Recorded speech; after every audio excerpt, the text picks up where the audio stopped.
ikasteko kantzeritateak eman zuen zera akto para la noche buena euskarazko antzerki hori ba 18. mendeko argitzi bat garaian Arabako herri euskaldunean, zein da Arabako herri? Bueno, osea, esan nahi duteria, antzerki materialean ez da zela bateria ditu, gara iruditzen zaizu oso ez dakit onuragarria dela, eta oso zendik eta antzesleak eta zaletua. Ikusleak, Bilboan hain zuzen ere, uste dut momentu honetan, antzerki materiala oso potentia dela. Baina gaztelania guztia, hori esan behar duen, eta birko zirkuitoan euskarazko programazioa egiteko, esan dut lehen bi emanaldi egitu direla, Galder Perezi askotan egitu diot, lehen ez dagoelako eta ez dut sortzen euskaraz.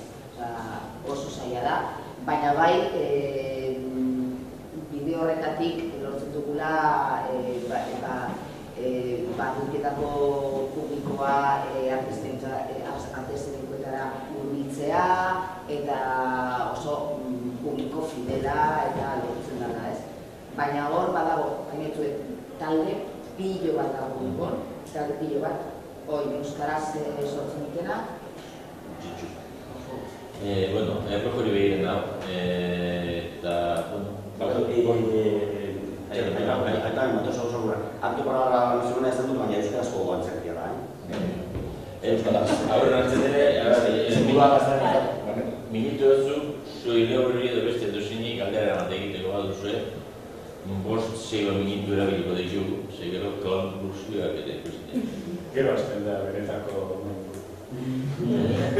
bai, genuen ekamien batekia. Ni Gipuzkoarra naiz, eta gehiago barneko herri txiki batekin dator, hau euskararen oasin txiki batekin dator, eta askotan topatzen dut olako paretak ikatzen ditu, eta gaur uste pareta handi bat topatu duela Bilbon. Ni bizi dudan errealitatea eta Bilboko errealitatea oso ezberdina da. Berez, baina oso garbi ikusten duena da, agian apostu falta handi bat dagoela euskara egiteko. Eta hori bat instituzioa denotikan, Bilboan herriko jaietan, adibidez Mari jaiarekin edo ez dakirekin, euskaraz jasten da, edo euskararen leloa jartzen du gabean, baina gero holtza gainean ez da euskara ez dago egin. Eta kontutan hartuta Euskal Herriko arteazkeneko batxilergoa hemen dela eta Mailako zentroa, euskarazko zentroa hemen harriko dela, niri ikaragarrizko pena ematen dit ikasle horiek ez diralako inondik inora elikatzeko aukerarik ez dutelako Bilbon.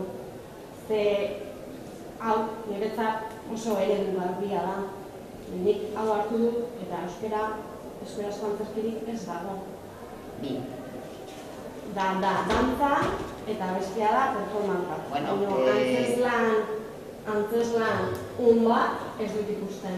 Mardur bat, testu mardur batekin ez dut ikusten. Alegia, gehiago esan dizut, mina handia manit entzutea, euskarazko antzerki kalidadekorik ez dagoela gaur egun entzutea. Ez dituztura, nirekin antzerkia ikustera. Hemen ez da ezagutzen Gipuzkoako oso gauza gitzi ezagutzen da. Baina Gipuzkoan ikusten dira Bizkaiko antzeslan onak, nik ikusten ditut, eta aldemenan dudan adibidez bat da, eredu bat da. Nik uste badela eta entzutea ez dela momentu honetan kalidadezko euskarazko antzerkia, nik uste dut momentu honetan zaila dela, ez dela. Nik uste dut momentu honetan euskararen antzerkia euskaraz momentu honetan oso osasuntsu dagoela eta sortzen hasi dela euskaraz. Orain dela ez asko sortzen genituan beste hizkuntza baten zeudenak begitu itzuli, ez duen sortzen, eta akaitz handi bat zegoen hor niretzat. Ez genuen kontatzen gurea zen gauza bat, eta ezin da txiste bat egin erderaz sortua degona eta gero euskaraz gazti bat ginen, ezin da. Eta horrekin konturatu garela eta ezin garela euskaraz sortzen. Eta hor kokatu du aberaztasuna, eta horretik gara esaten nire iritzik, benetan momentu honetan osasuntsu edo goraka dikuala, ez? Eta badudela kalitatezko gauza. Nire iritziz, baina, bueno, nire jarrera nahiko pesimista izan dela, edo izan daitekela gauza eskutu sintu dalako, eta instituzioen aldetik ere lan egitea oso zaila dalako, eta askotan laguntza, nahi dituzu laguntza horiek ezin dituzulako lortu, eta posizioak baina zaila da. Baina justu Bilbo momentotan ikusten dut oso presentzi eskasa. Oso, zizkeztu eta sortzera goaz justu bi zentru Euskal Herri mailan edukiko dutenak eta eredu oso garbiak izango didanak eta Bilbo gaur izan berkozun eredu euskarazkoan zertian hemen sortzera da nuna goaz, nire iritzen dut. Odan, aiortatik zerrezanak ematen dit, hori ikusteak. Gipuzkoarra izan dara be. Jarrako bizute, jarraken ez, itzen duzua amateur da ikusleen artean, ikusle gutxi dagoela euskal ikusle eta, den eutzak zurri, esan duzue ez, ikusle gehiago goteko ikasleak bertan azkenean interesatzen dira eta amateurrak bai. Hemen Bilbon ez dago Ibarreko landa du izena, hor bertako DBH-ko arte eszenikoen eskola hori dago, baina gero Bilbao estena klase bakarra dago euskeraz egiten dena eta gileetan, aurten ez dakit beteko den. Aurten sortu da, 5 pertsona apuntatu izan ziren, atzo bertan hasi dira. Eurek izan duten interesagaitik azkenean 7 lortu ditugu eta aurrera egin dugu taldearekin, bai, 7 pertsonako taldeak eramatea, horrek ezin ditzen du, egonkortasun bat izateak, eta baina Bai, ikusten da, 7 pertsona daude bakarrik apuntatuak euskarako antzerkian. Gero eskintzarik ere ez dago, teatro de creación, teatro de iniciación, de besteba de estakizer, baina euskerako bakarra da iniziazioa. Ez da, erderazkoa da, teatro de iniciación da euskaraz bat eta gazteleraz beste bat.